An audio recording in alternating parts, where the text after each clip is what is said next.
And I think it's fair to say that today what the U.S. is looking at is, how can we improve on that system? But it's not about kind of gutting the system and putting in something new. It's about kind of marginal improvements to a system that they think is working. The Solvency Modernization Initiative is looking at some refinements in the risk-based capital system, changing some of the we have largely a factor-based capital system.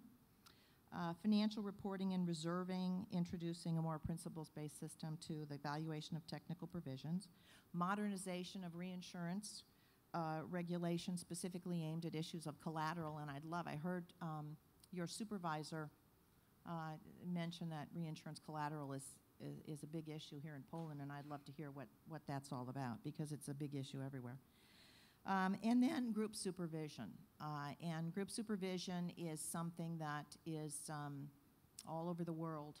Supervisors are saying, especially post-AIG, we got to pay more attention to the group. We got to look at everything else that's going on in the group, because it can impact the legal entities. So we've made some changes to regulation, to how we look at holding companies, insurance holding company systems.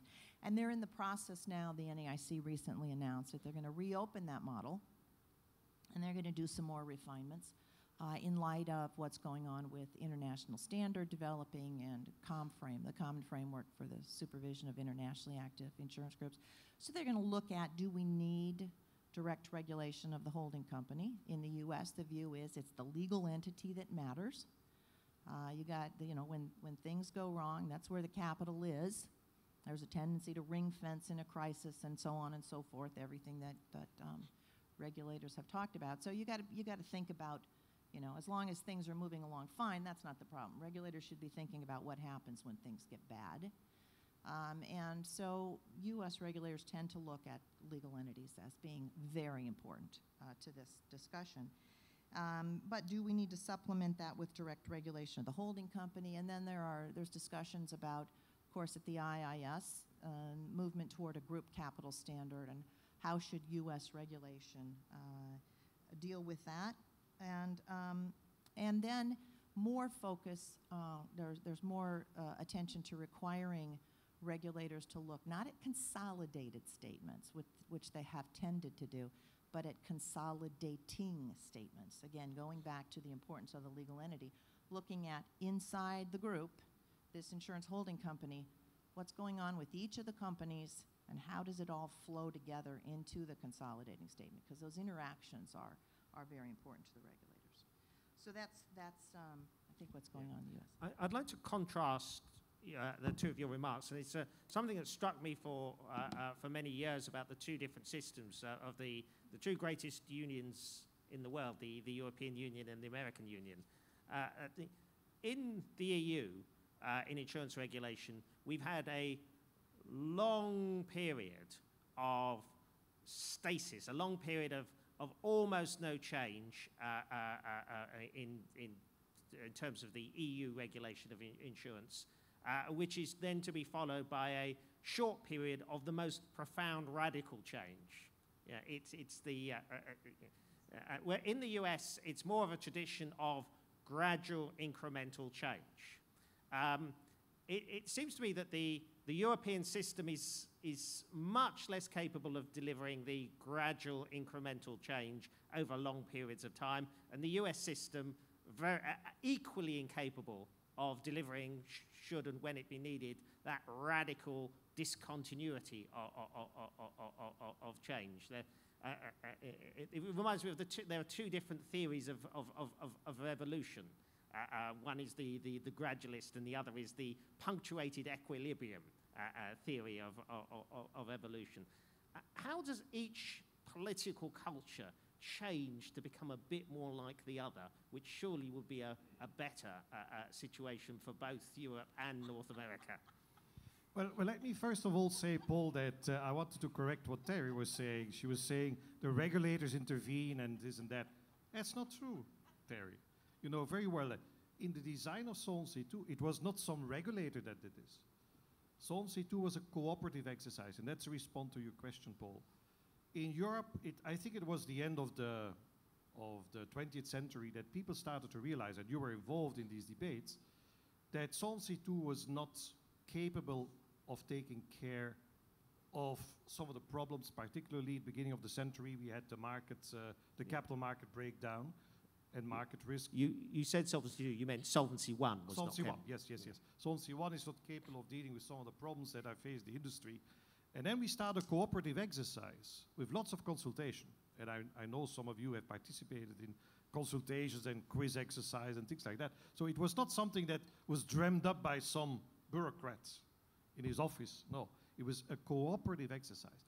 Now, what distinguishes the European approach from the US approach? I think that the main distinction is that in the European Union, we have an internal market. We have a system whereby we cooperate together, but we have what the US does not have yet, federal competence. There is competence in the European Union to have European legislation. And that is helpful for the member states, because the reforms that we have been talking about would have been far more difficult if we would have let each member state do that. And that puts me also to the point about group supervision, Terry. I don't think that we look at group supervision the same way as you do. We look at group supervision as an essential element of prudential supervision, as important as the legal entity supervision. And we are not saying, some people say that in the US, that we do not look at legal entities and only at the group. We look at both, but we don't have situations like you have in the US, where you have two group supervisors. Can you imagine, ladies and gentlemen, you have a group with two group supervisors? It's like a marriage where you have two chefs. That's not possible. Okay. Go ahead, Terry. You know, this is a great, first of all, to your question about how do we come closer together, I think that is evolving over time. I think, you know, in the U.S., to your comment that there is no federal expertise, there is a committee in Congress that has the title insurance in it, that holds hearings on insurance, and that passes laws, in some cases preempting the states.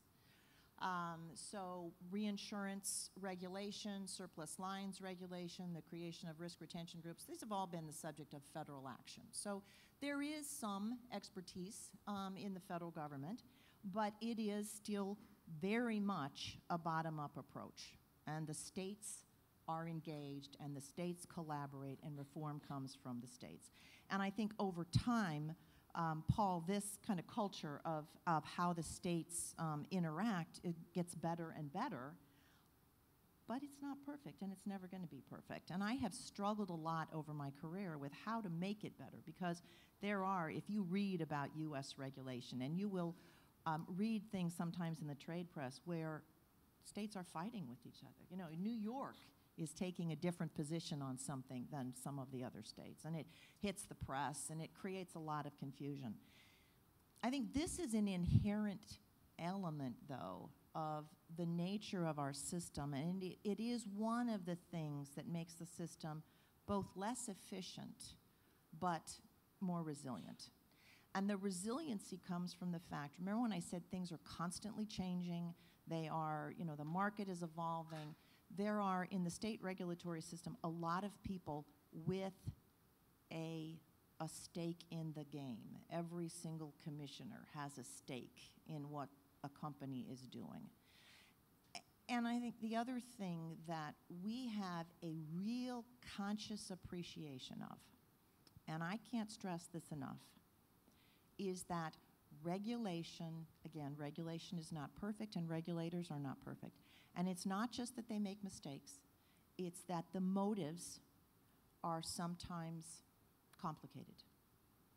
And we understand that. We understand that the incentives, for example, between a host supervisor and a home supervisor are not necessarily aligned. And especially when there's a crisis. That's when they're really not necessarily aligned. And there's plenty of empirical research, it's starting to get more attention now, but about the fact that home supervisors, when faced with a problem, react differently, depending on whether they've got a lot of insureds in their jurisdiction or the insureds are all, you know, in other countries. And so these are the kinds of things, as you're thinking about creating a robust system, you got to be careful about understanding those kinds of issues. So I think in the U.S., we have a healthy skepticism of the idea that, look, let's set up a set of rules, and then let's say to this regulator here or supervisor, okay, use these rules and supervise this company, and we are going to depend on you. The system in the U.S. is one that I would call has, checks and balances, and it's a kind of a health. It's sort of a trust but verify. Yeah, we're gonna depend on you, but we expect real interaction, constant reports, healthy exchange of information, and a lot of our system is built on how do you exchange lots and lots and lots of information and go in and do checks on what a jurisdiction is doing in order to make that to force the cooperation. But Terry, that looks very, very exciting, but how does that operate in an international environment? For instance, reinsurance collateral. We've been discussing this issue with the US for the last 10 years that I can recall. Isn't your system too complicated to change? Because you need to get all these 50 states and commissioners, and if you can't change, is that not bad for regulation? You need to move with the time? Listen, I think that's a fair criticism. If one were to criticize, the U.S. system has a hard time moving to uniformity in some area quickly. Absolutely true. Absolutely true. But here's the thing, and this is what I struggle with. The trade-off is you can create a system where you move